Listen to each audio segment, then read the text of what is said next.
Hi friends, ಪೃಥ್ವಿ ಜಾಬ್ಸ್ಗೆ ಸ್ವಾಗತ. Friends, ಒಂದು ಹೊಸ ಉದ್ಯೋಗ ಮಾಹಿತಿ ಬಂದಿದೆ. ಫ್ರೆಂಡ್ಸ್, ಇದು ಕರ್ನಾಟಕ ಸರ್ಕಾರದ ಉದ್ಯೋಗವಾಗಿದೆ. ಸರ್ಕಾರಿ ಜಿಲ್ಲಾ ಆಸ್ಪತ್ರೆಯಲ್ಲಿ ಹೊಸ ನೇಮಕಾತಿ ಆರಂಭವಾಗಿದೆ. ಅಂದರೆ ಹೊಸ ನೇಮಕಾತಿ ಪ್ರಕಟಣೆ ಬಂದಿದೆ. ಇಲ್ಲಿ 10ನೇ ತರಗತಿ 12ನೇ ತರಗತಿ ಡಿಪ್ಲೊಮಾ ಪಾಸಾದವರು LDC ಮತ್ತು ನರ್ಸಿಂಗ್ ಹುದ್ದೆಗಳನ್ನು ಅರ್ಜಿ ಕರೆದಿದ್ದಾರೆ. ಇದೊಂದು ನೇರ ನೇಮಕಾತಿಯಾಗಿದೆ. ಆನ್ಲೈನ್ ಮೂಲಕ ಅರ್ಜಿ ಕರೆದಿದ್ದಾರೆ. ತಮಗೆ ಈ ವಿಡಿಯೋದಲ್ಲಿ ಇದು ಯಾವ ಜಿಲ್ಲೆಯಲ್ಲಿರ್ತಕ್ಕಂಥ ಸರ್ಕಾರಿ ಜಿಲ್ಲಾ ಆಸ್ಪತ್ರೆ ನೇಮಕಾತಿಯಾಗಿದೆ, ಇಲ್ಲಿ ಟೋಟಲಾಗಿ ಎಷ್ಟು ಹುದ್ದೆ ಖಾಲಿವೆ ಮತ್ತು ಎಜುಕೇಷನ್ ಏನಿರಬೇಕು ಹಾಗೂ ಸ್ಯಾಲರಿ ಯಾವ ರೀತಿ ಇರುತ್ತೆ, ಅರ್ಜಿಯನ್ನು ಹೇಗೆ ಸಲ್ಲಿಸಬೇಕು, ಇದು ಯಾವ ಥರ ಉದ್ಯೋಗ ಇದೆ ಅಂತ ತಮಗೆ ಈ ವಿಡಿಯೋದಲ್ಲಿ ಈ ಹುದ್ದೆಗಳ ಬಗ್ಗೆ ಸಂಪೂರ್ಣ ಮಾಹಿತಿ ಹೇಳ್ತೀನಿ. ವಿಡಿಯೋನ ಎಲ್ಲೋ ಸ್ಕಿಪ್ ಮಾಡದೆ ಕೊನೆ ತನಕ ನೋಡಿ. ಹಾಗೆ ಮಾಹಿತಿ ಇಷ್ಟ ಆದರೆ ಒಂದು ಲೈಕ್ ಮಾಡಿ ಮತ್ತು ಶೇರ್ ಮಾಡಿ, ನಿಮ್ಮ ಅನಿಸಿಕೆಯನ್ನು ಕಮೆಂಟ್ ಮಾಡಿ. ಹೊಸಬರು ಯಾರು ನಮ್ಮ ಚಾನಲ್ ನೋಡ್ತಾ ಇದ್ದೀರಾ ಅವ್ರು ನಮ್ಮ ಚಾನಲ್ನ ಸಬ್ಸ್ಕ್ರೈಬ್ ಮಾಡಿಕೊಳ್ಳಿ. ಹಾಗೆ ಪಕ್ಕದಲ್ಲಿರ್ತಕ್ಕಂಥ ಬೆಲ್ ಐಕಾನ್ ಮಾಡಿಕೊಂಡ್ರೆ ನಾವು ಅಪ್ಲೋಡ್ ಮಾಡೋ ಪ್ರತಿಯೊಂದು ವಿಡಿಯೋ ತಮಗೆ ನೋಟಿಫಿಕೇಷನ್ ಆಗಿ ಬರ್ತವೆ. ಹೊಸ ಹೊಸ ಉದ್ಯೋಗ ಮಾಹಿತಿಗಳು ದೊರೆತಿದೆ. ಓಕೆ ಫ್ರೆಂಡ್ಸ್, ವಿಡಿಯೋನ ಎಲ್ಲೂ ಸ್ಕಿಪ್ ಮಾಡಿ ನೋಡಿ. ಕೊನೆಗೆ ಈ ಮಾಹಿತಿ ಇಷ್ಟ ಆದ ನಂತರ ಈ ವಿಡಿಯೋನ ನಿಮ್ಮ ಫ್ರೆಂಡ್ಸ್ ಫ್ಯಾಮಿಲಿಗೆ ಎಲ್ಲ ಕಡೆ ಶೇರ್ ಮಾಡಿ. ಇವಾಗ ನೇರವಾಗಿ ಮಾಹಿತಿ ನೋಡೋಣ, ಏನು ಬಂದಿದೆ ನೋಡ್ಕೊಂಬರೋಣ. ಪೆನ್ಷನ್ ಮಾಹಿತಿ ಇರೋದು ಗದಗ ಜಿಲ್ಲೆಯಲ್ಲಿರ್ತಕ್ಕಂಥ ಜಿಲ್ಲಾ ಆಸ್ಪತ್ರೆ ನೇಮಕಾತಿಯಾಗಿದೆ. District health and family welfare ಸೊಸೈಟಿಯಿಂದ ಒಂದು ನೇಮಕಾತಿಯಾಗಿದೆ. ಇಲ್ಲಿ ಒಟ್ಟು 22 ಹುದ್ದೆ ಖಾಲಿವೆ. ಉದ್ಯೋಗ ಸ್ಥಳ ಗದಗ ಆಗಿರುತ್ತದೆ. ಪೋಸ್ಟ್ಗಳ ಹೆಸರು nursing officer, lab tech officer, LDC ಹುದ್ದೆಗಳಾಗಿವೆ. ಸ್ಯಾಲ್ರಿ ಅದು ನಿಯಮಗಳ ಪ್ರಕಾರ ಅಂತ ಕೊಟ್ಟಿದ್ದಾರೆ. ಇಲ್ಲಿ ವೇಕೆನ್ಸಿ ನೋಡಬೇಕಾದ್ರೆ ಲ್ಯಾಬ್ ಟೆಕ್ ಆಫೀಸರ್ಸ್ LDC ಒಟ್ಟು 11 ಹುದ್ದೆ ಖಾಲಿವೆ. ನರ್ಸಿಂಗ್ ಆಫೀಸರ್ ಹುದ್ದೆಗಳು 11 ಹುದ್ದೆ ಖಾಲಿವೆ. ಇನ್ನು ಈ ಹುದ್ದೆಗೆ ಕ್ವಾಲಿಫಿಕೇಷನ್ ಇರಬೇಕಾದ್ರೆ ಲ್ಯಾಬ್ ಟೆಕ್ ಆಫೀಸರು ಮತ್ತು LDC ಹುದ್ದೆಗಳಿಗೆ 10ನೇ ತರಗತಿ 12ನೇ ತರಗತಿ ಡಿಪ್ಲೊಮಾ ಆಗಿರಬೇಕು. ಇನ್ನು ನರ್ಸಿಂಗ್ ಆಫೀಸರ್ ಹುದ್ದೆಗಳಿಗೆ ಡಿಪ್ಲೊಮಾ ಮತ್ತು BS ಆದರೂ ಅರ್ಜಿಯನ್ನು ಸಲ್ಲಿಸಬಹುದು. ಈ ಹುದ್ದೆಗೆ ವಯೋಮಿತಿ ಯಾವ ರೀತಿ ಅಂದರೆ ಮ್ಯಾಕ್ಸಿಮಮ್ 45 ವರ್ಷ ಒಳಗಿದ್ದರೂ ಅರ್ಜಿಯನ್ನು ಸಲ್ಲಿಸಬಹುದಾಗಿದೆ ಆನ್ಲೈನ್ ಮೂಲಕ. ಇಲ್ಲಿ ಯಾವುದೇ ರೀತಿ ಫೀಸ್ ಕೂಡ ಇರೋದಿಲ್ಲ, ಉಚಿತವಾಗಿ ಅರ್ಜಿಯನ್ನು ಸಲ್ಲಿಸಬಹುದು. ಇನ್ನು ಸೆಲೆಕ್ಷನ್ ಪ್ರೊಸೀಜರ್ ಯಾವ ರೀತಿ ಅಂದರೆ ರಿಟರ್ನ್ ಟೆಸ್ಟ್ ಇರ್ತವೆ ಮತ್ತು ಇಂಟರ್ವ್ಯೂ ಮೂಲಕ ಮಾಡಿಕೊಂಡು ನೇರ ನೇಮಕಾತಿ ಇರತಕ್ಕಂಥ ಹುದ್ದೆಗಳಾಗಿವೆ. ಇಲ್ಲಿ ಅರ್ಜಿ ಸಲ್ಲಿಸುವ ಪ್ರಮುಖ ದಿನಾಂಕ ನೋಡಬೇಕಾದ್ರೆ 20/5/2025 ಅರ್ಜಿ ಸಲ್ಲಿಕೆ ಆರಂಭವಾಗಿದೆ. ಲಾಸ್ಟ್ ಡೇಟು 30 ಮೇ 2025 ಆಗಿದೆ. ಇನ್ನು ಕೇವಲ ಒಂದು ವಾರ ಮಾತ್ರ ಅವಕಾಶವಿದೆ. ಅಷ್ಟಕ್ಕೆ ತಾವು ಅರ್ಜಿಯನ್ನು ಆನ್ಲೈನ್ ಮೂಲಕ ಸಲ್ಲಿಸಬಹುದು. ಇದಿಷ್ಟು ಬೇಸಿಕ್ ಇನ್ಫಾರ್ಮೇಷನ್ ಆಗಿದೆ. ಇವಾಗ ಆಫೀಸ್ಗಳಿಗೆ ಮತ್ತು PDF ಅನ್ನು ತೋರಿಸ್ತೀನಿ ಯಾವ ರೀತಿ ಇದೆ ಅಂತ. ಆಮೇಲೆ ಅರ್ಜಿ ಸಲ್ಲಿಸೋದು ಹೇಗಂತ ನಮ್ಮ ಕಂಪ್ಯೂಟರ್ ಸ್ಕ್ರೀನಲ್ಲಿ ನೋಡೋಣ. ಅದಕ್ಕೆ ವಿಡಿಯೋನ ಎಲ್ಲರೂ ಸ್ಕಿಪ್ ಮಾಡ್ತಾ ನೋಡಿ. ಕೊನೆಗೆ ಮಾಹಿತಿ ಇಷ್ಟ ಅಂತಾರೆ ಲೈಕ್ ಮಾಡಿ ಮತ್ತು ವಿಡಿಯೋನ ಎಲ್ಲ ಕಡೆ ಶೇರ್ ಮಾಡಿ. ಇವಾಗ ನಮ್ಮ ಸ್ಕ್ರೀನ್ ಹೋಗೋಣ. ಫ್ರೆಂಡ್ಸ್, ಮಾಹಿತಿ ಕೊಟ್ಟಿದ್ದಾರೆ. ಇಲ್ಲಿ ಕರ್ನಾಟಕ ಸರ್ಕಾರ ಅಂತ ಕೊಟ್ಟಿದ್ದಾರೆ, ಜಿಲ್ಲಾ ಪಂಚಾಯತಿ ಗದಗ ಅಂತ ಕೊಟ್ಟಿದ್ದಾರೆ. ಇದು ಜಿಲ್ಲಾ ಆರೋಗ್ಯ ಮತ್ತು ಕುಟುಂಬ ಕಲ್ಯಾಣ ಸೊಸೈಟಿಯಲ್ಲಿರ್ತಕ್ಕಂಥ ನೇಮಕಾತಿಯಾಗಿದೆ. ಪ್ರಕಟವಾದ ದಿನಾಂಕ 15/5/2025. ಇಲ್ಲಿ ಪತ್ರಿಕಾ ಪ್ರಕಟಣೆ ಅಂತ ಕೊಟ್ಟಿದ್ದಾರೆ. ಇಲ್ಲಿ ಹುದ್ದೆಗಳು ಯಾವಿದೆ ಅಂದರೆ 2024-25ನೇ ಸಾಲಿನ PBM ಯೋಜನೆ ಅಂತ ಕೊಟ್ಟಿದ್ದಾರೆ. ಇಲ್ಲಿ ಇರ್ತಕ್ಕಂಥ ಹುದ್ದೆಗಳು ಗುತ್ತಿಗೆ ಆಧಾರ ಇರ್ತಕ್ಕಂಥ ನೇಮಕಾತಿ ಕೊಟ್ಟಿದ್ದಾರೆ. ಇಲ್ಲಿ ಪ್ರಯೋಗಶಾಲಾ ತಂತ್ರಜ್ಞರು, ಆಮೇಲೆ ಕಿರಿಯ ದರ್ಜೆ ಸಹಾಯಕರು, ಸುಶ್ರೂತರ, ಈ ರೀತಿ ಹಲವಾರು ಹುದ್ದೆ ಕೊಟ್ಟಿದ್ದಾರೆ. ದಿನಾಂಕ 20/5/2025ರಿಂದ 30/5/2025 ಸಂಜೆ 5 ಗಂಟೆ ಒಳಗಾಗಿ ಆನ್ಲೈನ್ ಮೂಲಕ ಅರ್ಜಿಯನ್ನು ಸಲ್ಲಿಸಬೇಕಂತ ಕೊಟ್ಟಿದ್ದಾರೆ. ಹುದ್ದೆಗೆ ಸಂಬಂಧಪಟ್ಟ ಅಪೂರ್ಣ ದಾಖಲೆಯನ್ನು ಸಲ್ಲಿಸಿದಲ್ಲಿ ಅರ್ಜಿಯನ್ನು ಪರಿಗಣಿಸಲಾಗುತ್ತದೆ. ಕರೆಕ್ಟಾಗಿ ಅರ್ಜಿಯನ್ನು ಫಿಲ್ಅಪ್ ಅಂತ ಕೊಟ್ಟಿದ್ದಾರೆ.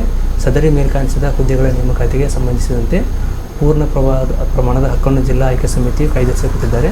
ರಾಜ್ಯ ಮಟ್ಟದ ಮಾರ್ಗಸೂಚಿ ಪ್ರಕಾರ ಏನು ಮಾಹಿತಿ ಇದೆ ಎಂದು ಕೊಟ್ಟಿದ್ದಾರೆ. ನೋಡಿಕೊಳ್ಳಿ. ಇಲ್ಲಿ ಕೆಳಗಡೆ ವಿಷಯ ಇದೆ ನೋಡಿ. ಕ್ರಮ ಸಂಖ್ಯೆ ಕೊಟ್ಟಿದ್ದಾರೆ. ಹುದ್ದೆಗಳ ಹೆಸರು, ನಿಗದಿಪಡಿಸಿರುವ ವಿದ್ಯಾರ್ಹತೆ, ಹುದ್ದೆಗಳ ಸಂಖ್ಯೆ, ವಯೋಮಿತಿ ಕೊಟ್ಟಿದ್ದಾರೆ.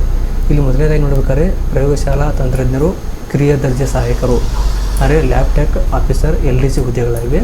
ಇಲ್ಲಿ ಈ ಹುದ್ದೆಗೆ ಅಪ್ಲೈ ಮಾಡಬೇಕಾದ್ರೆ SSLC ಅಥವಾ ತತ್ಸಮಾನ ಪರೀಕ್ಷೆಯಲ್ಲಿ ತೇರ್ಗಡೆ ಆಗಿರಬೇಕು ಮತ್ತು ಕರ್ನಾಟಕ ರಾಜ್ಯ ಅರೆ ವೈದ್ಯಕೀಯ ಮಂಡಳಿ ನಡೆಸುವ ಪ್ರಯೋಗಶಾಲಾ ತಂತ್ರಜ್ಞಾನದಲ್ಲಿ 3 ವರ್ಷದ ಡಿಪ್ಲೊಮಾ ಕೋರ್ಸ್ನಲ್ಲಿ ಉತ್ತೀರ್ಣರಾಗಿರಬೇಕು ಅಥವಾ ದ್ವಿತೀಯ PUCಯಲ್ಲಿ ವಿಜ್ಞಾನ ವಿಷಯದಲ್ಲಿ PUC ಸೈನ್ಸ್ನಲ್ಲಿ ಉತ್ತೀರ್ಣ, ಕರ್ನಾಟಕ ರಾಜ್ಯ ಅರೆ ವೈದ್ಯಕೀಯ ಮಂಡಳಿ ನಡೆಸುವ 2 ವರ್ಷಗಳ ಪ್ರಯೋಗಶಾಲಾ ತಂತ್ರಜ್ಞ ತರಬೇತಿಯನ್ನು ಪಡೆದಿರಬೇಕು.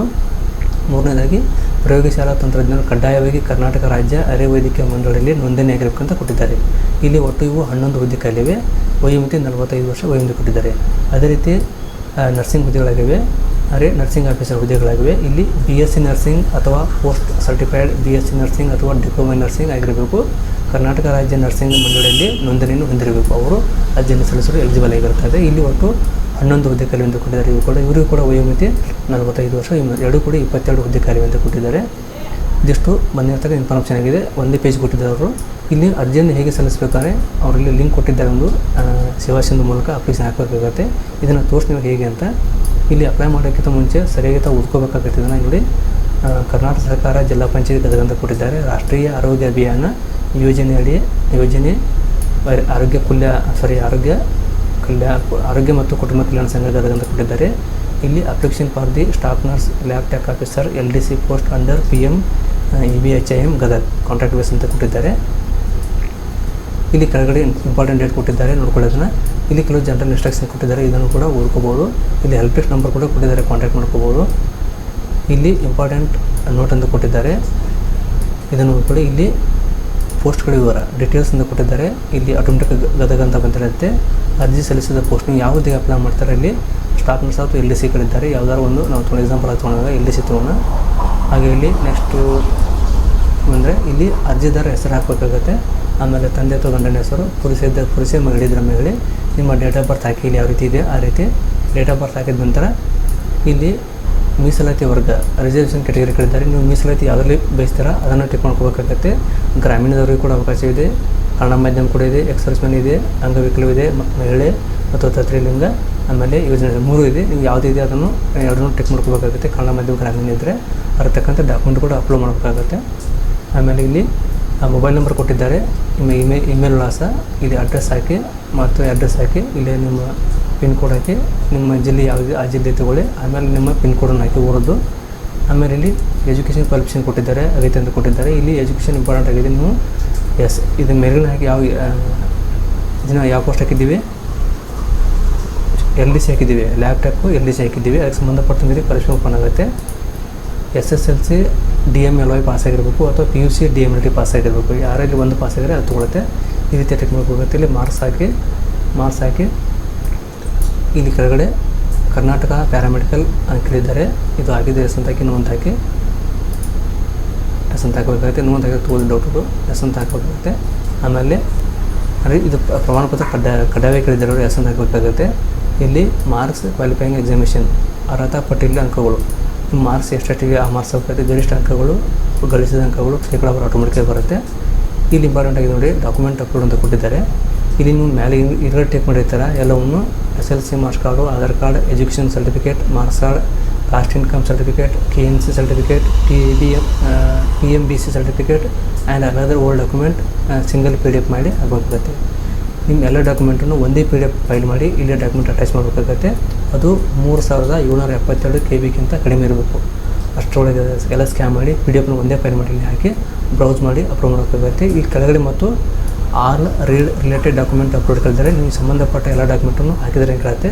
ಎಸ್ ಅಂತ ಟೆಕ್ ಮಾಡ್ಕೋಬೇಕಾಗುತ್ತೆ. ಮಾಡ್ಕೊಂಡು ಇಲ್ಲಿ ಕೆಳಗಡೆ ಅಗ್ರಿ ಅಂತ ಇದೆ, ಚೆಕ್ ಬಾಕ್ಸ್ ರೆಗ್ಯುಲೇಷನ್ ಕೊಟ್ಟು ಇಲ್ಲಿ ವರ್ಡ್ ಕ್ಯಾಪ್ಷನ್ ಇದೆ. ಈ ಬಾಕ್ಸಲ್ಲಿ ಈ ನಂಬರ್ ಹಾಕಿ ಲಾಸ್ಟ್ಗೆ ಇಲ್ಲಿ ಕೆಳಗಡೆ ಸಬ್ಮಿಟ್ ಅಂತ ಇರುತ್ತೆ. ಇದನ್ನು ಕ್ಲಿಕ್ ಮಾಡಿದಾಗ ಅಪ್ಲಿಕೇಶನ್ ಸಬ್ಮಿಟ್ ಆಗುತ್ತೆ. ಇಷ್ಟು ಹಾಕಿದ್ರೆ ಮುಗಿತು. ಯಾವುದೇ ರೀತಿ ಯಾವುದು ಫೀಸ್ ಇಲ್ಲ, ನೇರ ನಿಮ್ಮ ಕೈ ತರ್ತಂದೆ, ಫೀಸ್ ಕೊಡೋದಿಲ್ಲ. ಇಷ್ಟು ಹಾಕಿ ಸಬ್ಮಿಟ್ ಮಾಡಿದ್ರೆ ನಿಮಗೆ ಒಂದು ಪ್ರಿಂಟ್ ಬರುತ್ತೆ. ಅದನ್ನು ಪ್ರಿಂಟ್ ತೆಗೆದುಕೊಂಡು ಪ್ರೊಸೆಸ್ ನೋಡ್ಕೋಬೋದು. ಯಾವ ರೀತಿ ಬರುತ್ತೆ ನಿಮ್ಮ ಫೋನ್ಗೆ ಅಥವಾ ಇಮೇಲ್ಗೆ ಮೆಸೇಜ್ ಬರ್ತವೆ, ನೋಡ್ಕೊಂಡು ಕಂಟಿನ್ಯೂ ಹೋಗ್ಬೋದು. ಅಥವಾ ಕಾಲ್ ಮಾಡಿದಾಗ ನೀವು ನೇರವಾಗಿ ಹೋಗ್ಬೋದು. ಇದಿಷ್ಟು ಜಿಲ್ಲಾ ಪಂಚಾಯತ್ ಇರತಕ್ಕಂಥ ಜಿಲ್ಲಾ ಆಸ್ಪತ್ರೆ ಇರತಕ್ಕಂಥ ನೇಮಕಾತಿಯಾಗಿದೆ.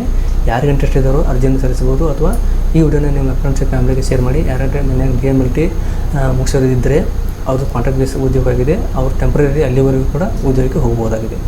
ತಮಗೆ ಈ ಮಾಹಿತಿ ಇಷ್ಟ ಆಗಿದೆ ಅನ್ಕೋತೀನಿ. ದಯವಿಟ್ಟು ಇಷ್ಟ ಆದರೆ ಒಂದು ಲೈಕ್ ಮಾಡಿ ಮತ್ತು ಶೇರ್ ಮಾಡಿ, ನಿಮ್ಮ ಅನಿಸಿಕೆ ಕಮೆಂಟ್ ಮಾಡಿ. ಹಾಗೆ ವಿಡಿಯೋನ ಎಲ್ಲ ಕಡೆ ಶೇರ್ ಮಾಡಿ. ಓಕೆ ಫ್ರೆಂಡ್ಸ್, ವಿಡಿಯೋ ನೋಡೋಕ್ಕಾಗಿ ತುಂಬ ಧನ್ಯವಾದಗಳು. Thanks for watching. Jai Hind, Jai Karnataka.